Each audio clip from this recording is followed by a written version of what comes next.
Harris, can you take your seat, please, and then you can talk afterwards.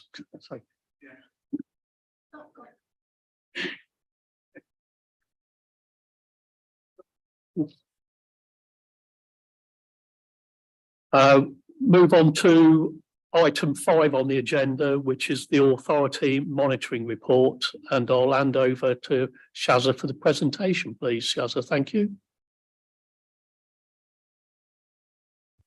Thank you, Chair. Just waiting for the presentation to load.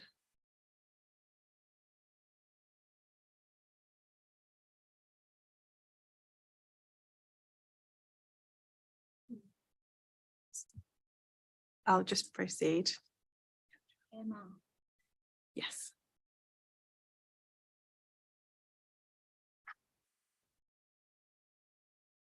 I'll proceed for now. So there's a statutory requirement for the council to publish up-to-date information collected for monitoring purposes. And these requirements are set out in Regulation 34 of the Town and Country Planning Regulations 2020-12. And the Authority Monitoring Report is considered the best vehicle to publish the monitoring information. So we are required by regulation to publish the Authority Monitoring Report.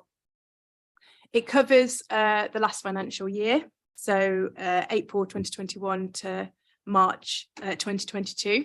And it's important to note that this is the second annual monitoring report of our adopted local plan, which was adopted in January 2020.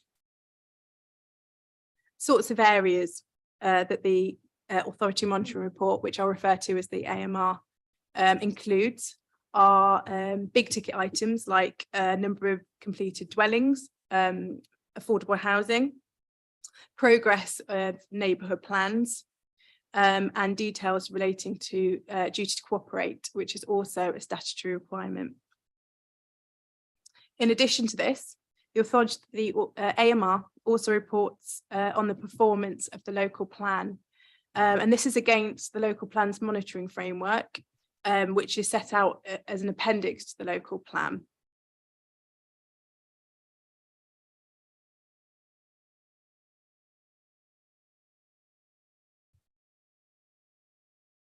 So some headline monitoring results. 485 homes were completed in the monitoring period. 116 were affordable housing.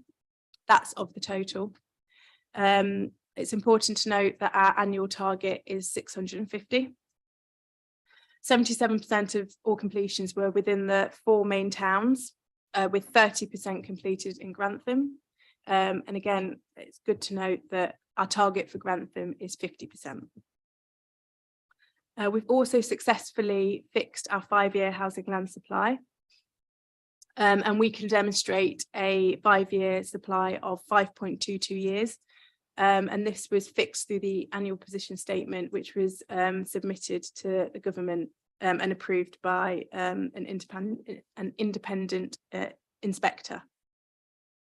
With regards to neighbourhood plans, 2 neighbourhood plans were successfully adopted, or as we call it, made. And currently we've got 2 neighbourhood plans going through examination at the moment, Rippingale and Caythorpe. And the 2 adopted plans in the monitoring period were the Deepings and Old Somerby. We also successfully adopted 2 supplementary planning documents, including our design guidelines and the Rectory Farm SPD.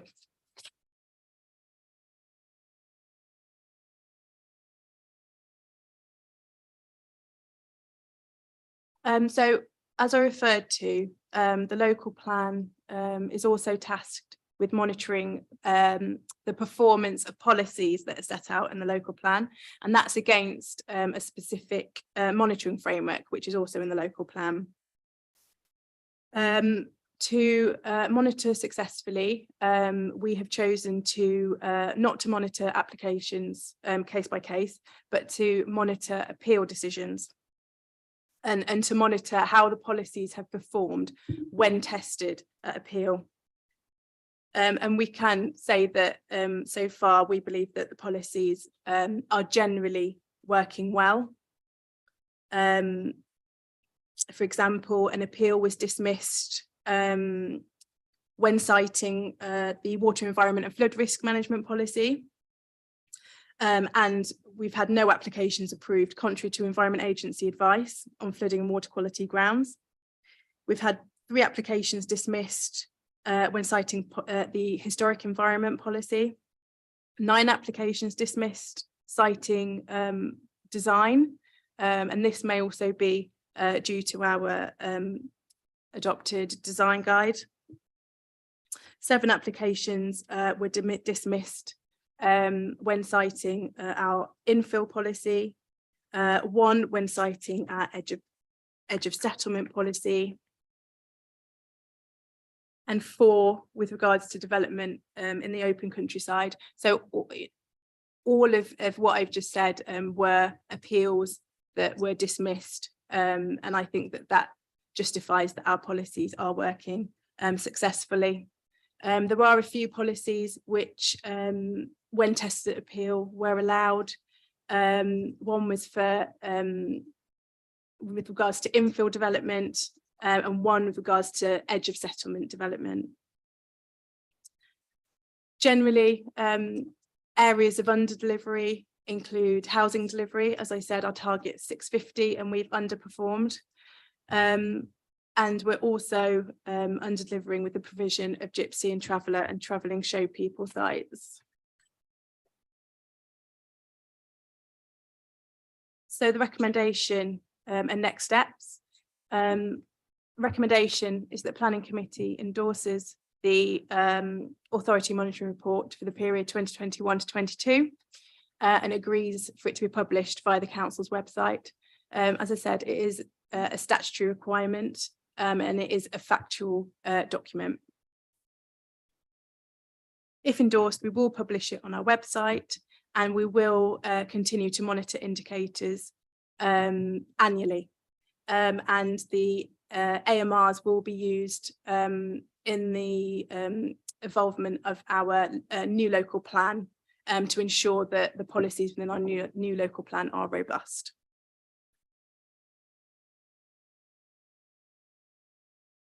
Thank you. Thank you, Shazza. Questions to the officer, please. Councillor Mills. Just a question of information, please, Shazza. On page 56, you say we've signed an SOCG. What is an SOCG, please?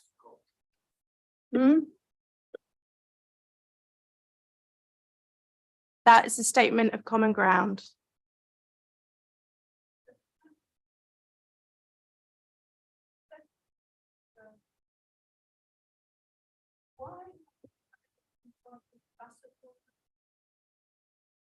So the statement of common ground that was signed with Bassetlaw was due to a property market area within Bassetlaw.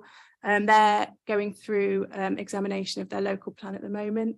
They proposed a property market area, which their evidence-based proposed, and it just includes the northern tip of South Kesteven.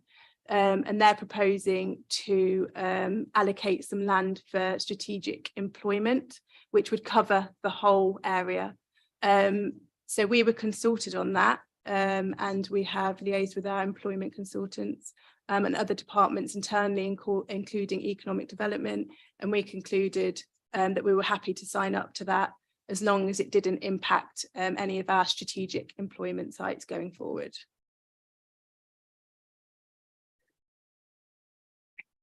Can you just, sorry to ask this question, but whereabouts on our northern tip was this?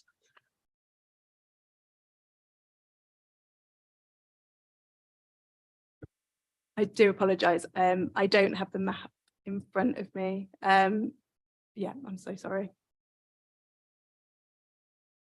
Anybody else any questions? Councillor Selby, please. Well, Mr. Chairman, are you including him in this? Oh, yes, yeah, comments as well, please. Well, I've had a good route through this report, actually, Mr. Chairman. So I've got quite a few comments, if I may. Well, first of all, I'm sure everybody on this committee, Mr. Chairman, appreciates the value of the planning committee and the work that we do.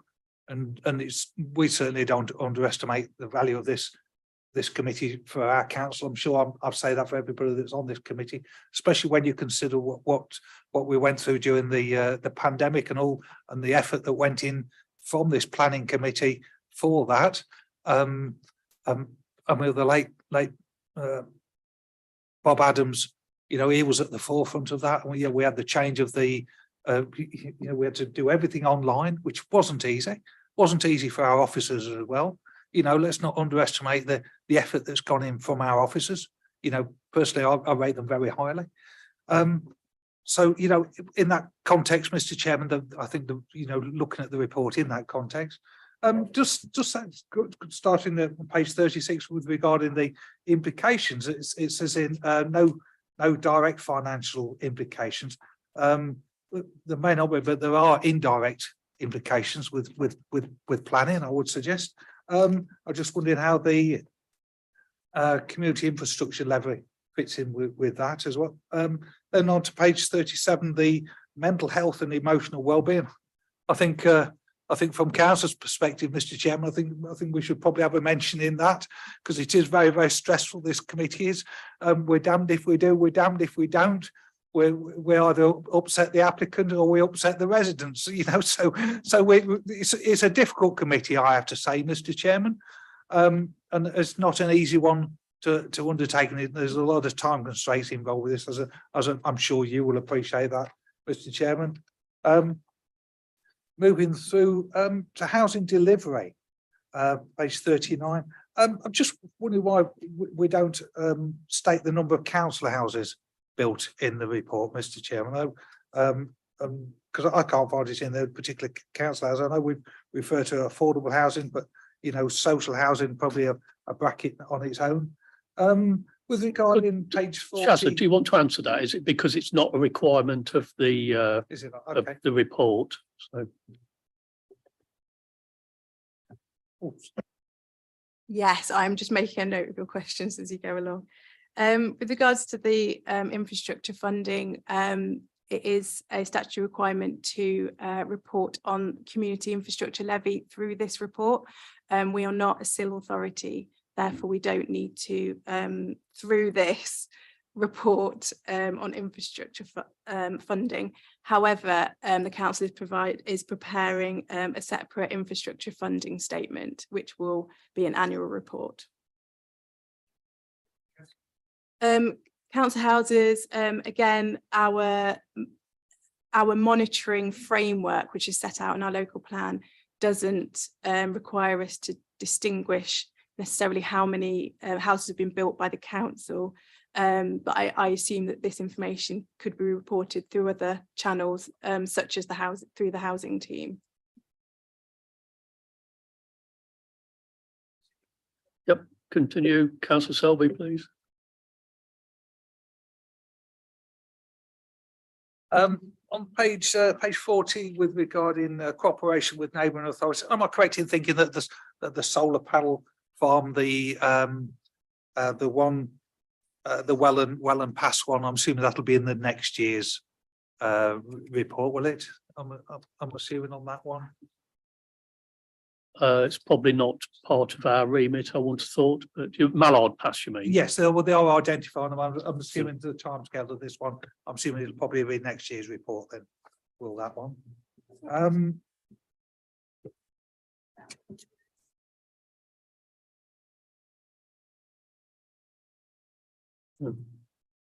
Just a comment, Mr. Chairman, on page 49. One thing that sticks out like a sore thumb for me is with regarding the 10% of people have no qualifications.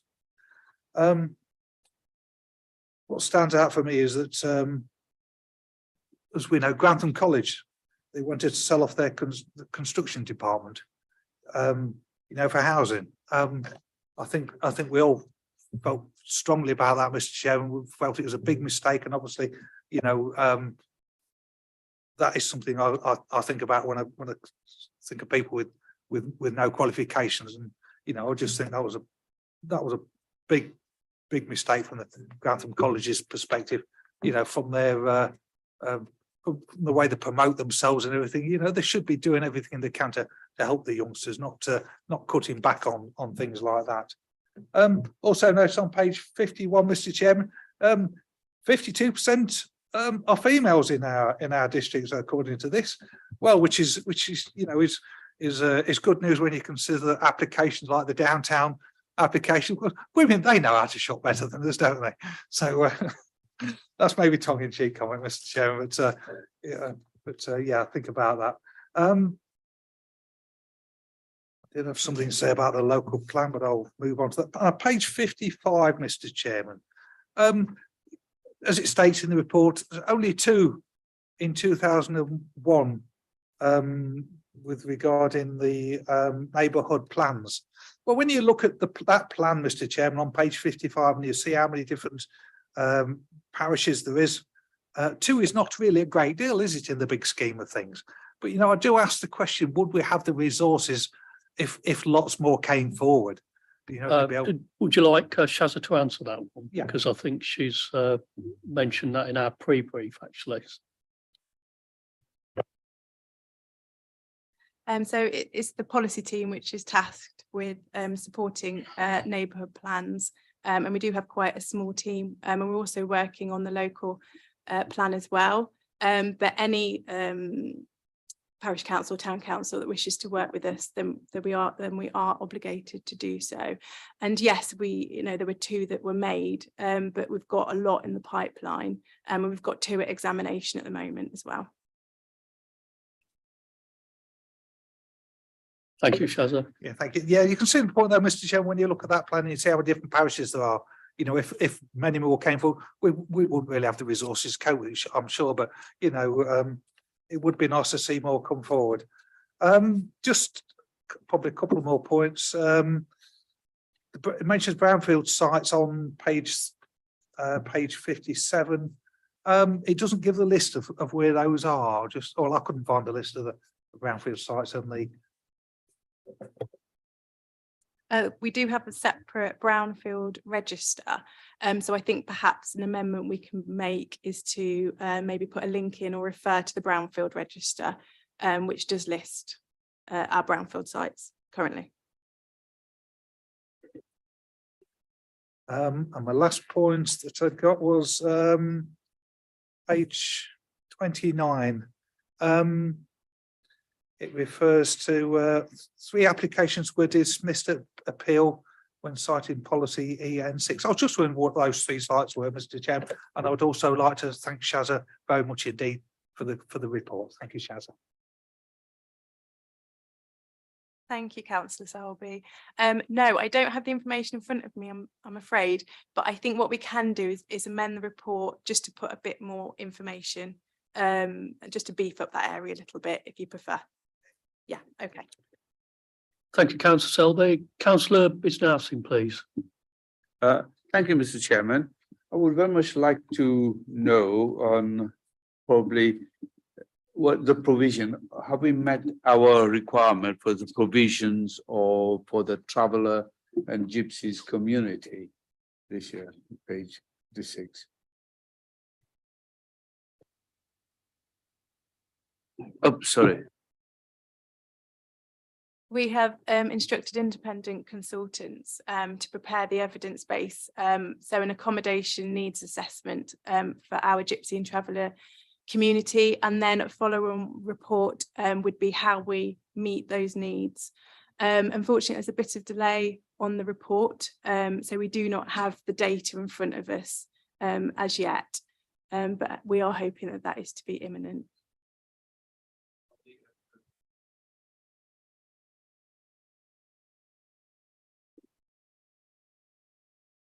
I presume we are way behind on that provision. I would say probably that's why the reports have been behind. I wonder on page 59, if you'd like to explain to me, for example, on these seats here, yeah, you've got Grantham. 157 minus 1. Does that mean is it in 2022 they provided 156 or less from 57? 157. Yeah.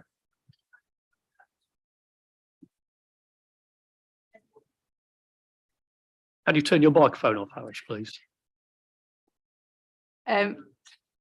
That's correct. It's just itemised out so that it shows that there's one demolition that occurred in the period. Yeah. Harish, can you turn your microphone on, please? Sorry. Thank you. Sorry about that, Mr. Chairman, finger trouble. Surely in Stamford East, you know, I'm pretty sure there have been more than 200 houses been delivered there. Currently, I think in the following page, I think it is, where it says Stamford East. Oh, yes, on page 64.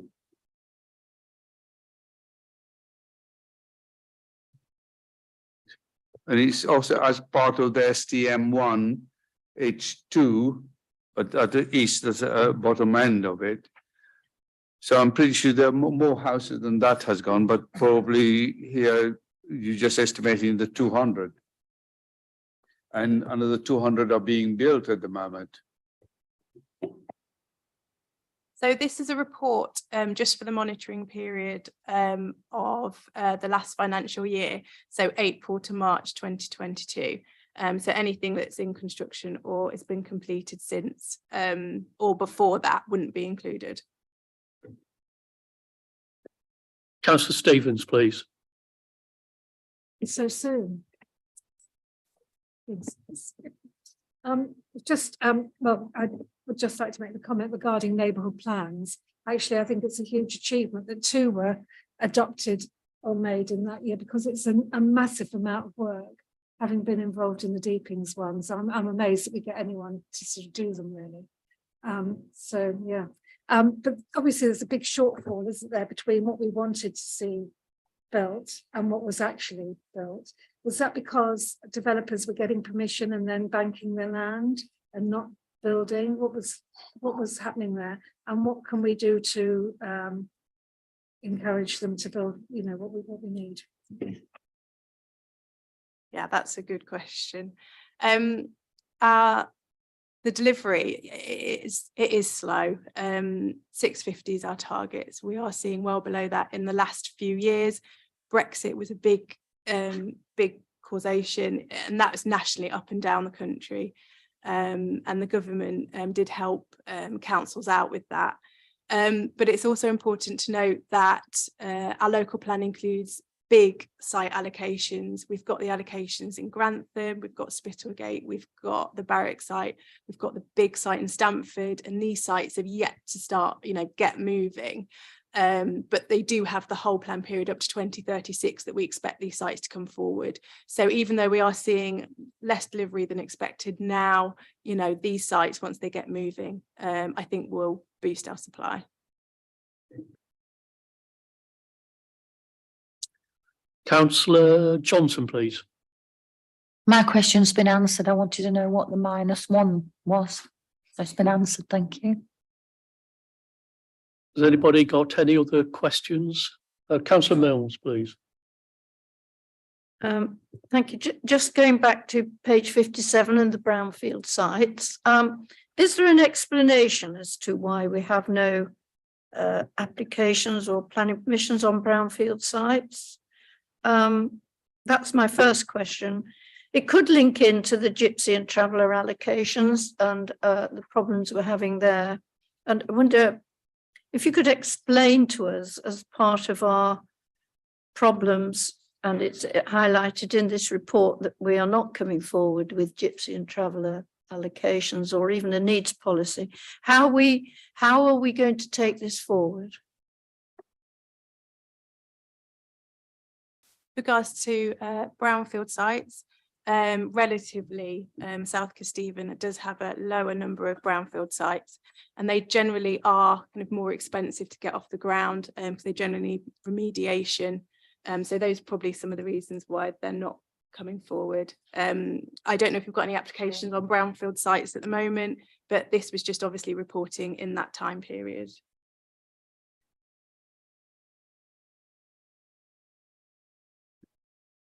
Do you want to come back, councillor Mills? Or?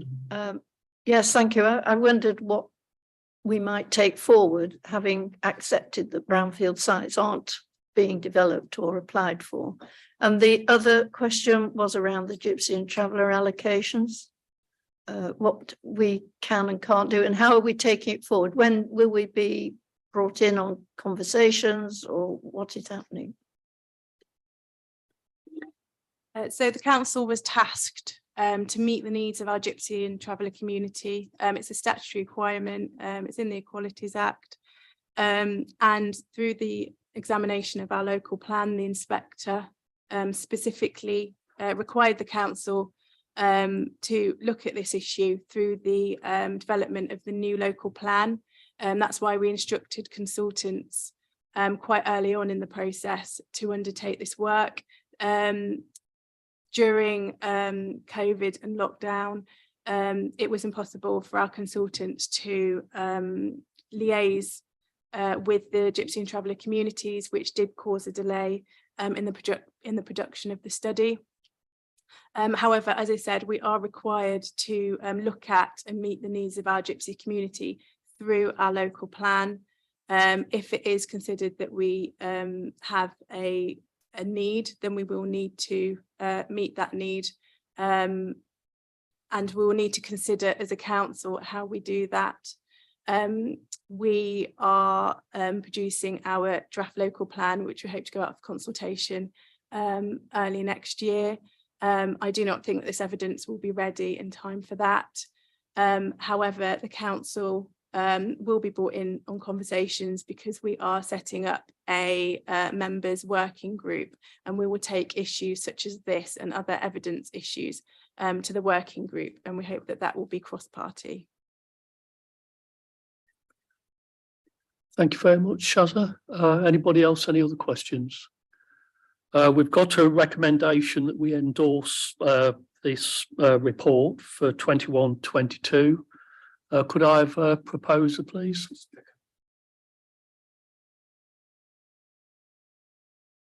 Do you want to speak on that, Phil? Sorry. Shazza, I think you mentioned a couple of minor amendments to the report. Do you want to just clarify what they were so we can capture them in the minutes?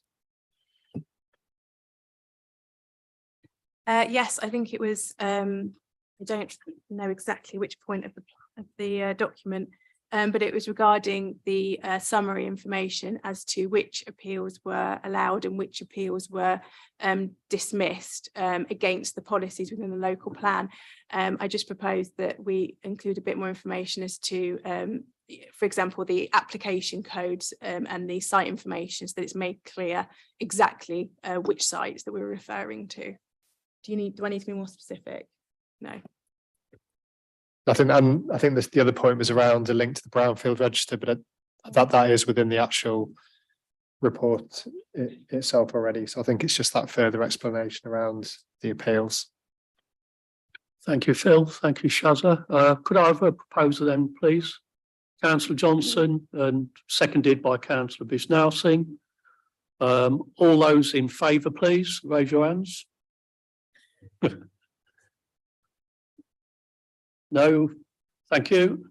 No against, no abstentions. Thank you very much. That's unanimous. We don't have any other business.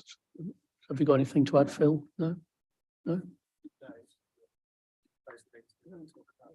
Yeah, we intend to close the meeting now, but then we're going to, Phil's going to give us a briefing afterwards. Councillor Selby? I just wanted to ask, please, Mr. Chairman, I've got the draft version of the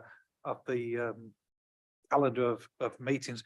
Looking at this, it looks like this is our last planning meeting before the new year. I think the next one, according to this, is the 12th. Is there any other meetings planned prior to that? Not as far as I'm aware, Well, Councillor Selby. Although that's the case, Mr. Chairman, can I just take this opportunity to thank our planning officers for all the help that they've given us throughout the year, Mr. Chairman.